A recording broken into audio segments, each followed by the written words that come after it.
নমস্কার সবাইকে। প্রতিমা ভেজ কুকিংয়ে সবাইকে স্বাগতম।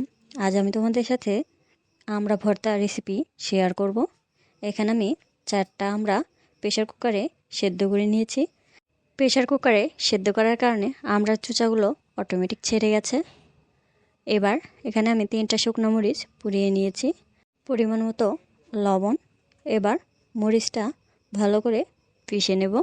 এখানে ঝালটা তোমরা তোমাদের পছন্দ অনুযায়ী দেবে। মরিচটা ভালো করে পিষে নেওয়া হয়ে গেছে। এবার সেদ্ধ করা আমড়াগুলো দিয়ে দেব।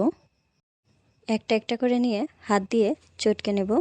যেহেতু আমড়ার আঁশ হয়ে গেছে তাই চটকে নিতে একটু কষ্ট হয়ে গেছে। আর আমড়াটা যদি ছাড়ানো না যায় সেই ক্ষেত্রে হাম্বল দিস্তায় থেতো করে নিতে পারো।